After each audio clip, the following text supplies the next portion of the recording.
na kwa sababu nataka nifuate nyayo zako, pia mimi ngoja nizungumze ukweli na ukweli mtupu kuhusu hili swala. Na kabla sijazungumza, naona walanguzi wachache hapa madawa ya kulevya. Tafadhali, kabla sijakutaja jina, manake nitataja, una dakika 2 usimame utuache, manake hatuwezi kupanga ukiwa hapa, utatutatiza.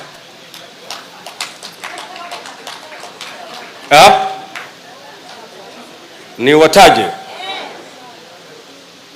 Sitawataja, maki mama Aisha anasema tafadhali usiwataje hivi leo.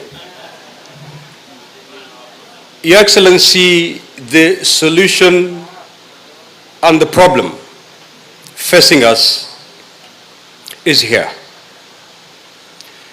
Because for us to help our young people save their lives from drug abuse is to make sure that these products are not in the market. As long as these products are in the market, we'll continue losing our population. Now, Your Excellency, as a country, we pride ourselves on having the best intelligence system, one of the best, if not the best. I ask myself some questions sometimes. Why we cannot get to know the source of these drugs? For the young men in Lamu, Kilifi, Kwale, name it, to access these drugs, that means there's a source somewhere. There is a source somewhere that is known by the men and women who are seated here. And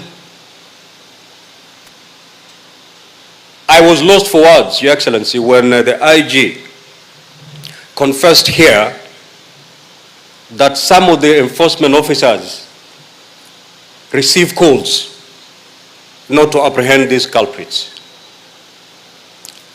With that, Your Excellency, we are not going to win this war on drugs. Because clearly, the big boys are known, maybe the big girls too. But the reason why they cannot be apprehended is because of those phone calls.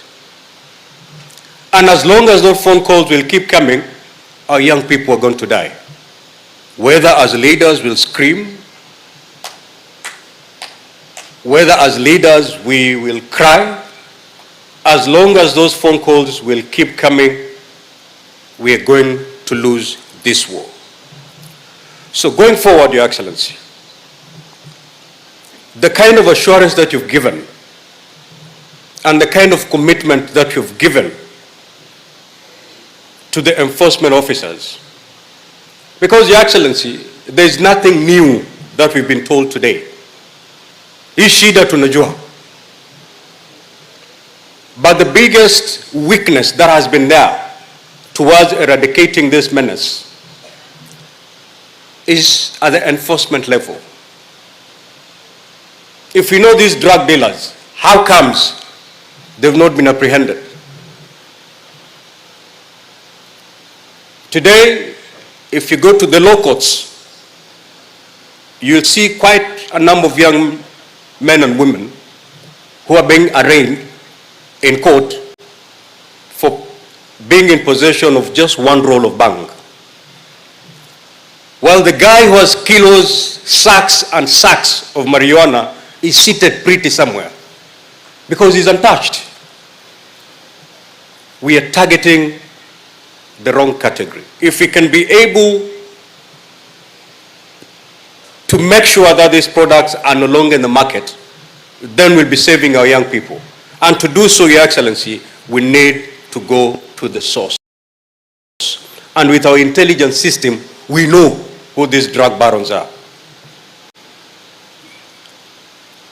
As leaders, and I'm speaking on behalf of the leadership of the region, we are behind these efforts, Your Excellency. Have no doubt.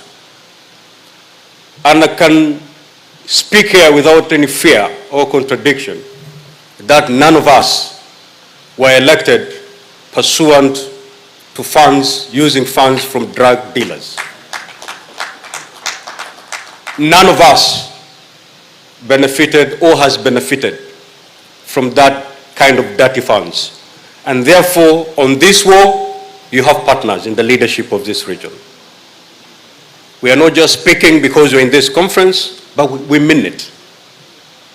And whatever recommendations that will be adopted from this particular conference, Your Excellency, have us as your partners in this war.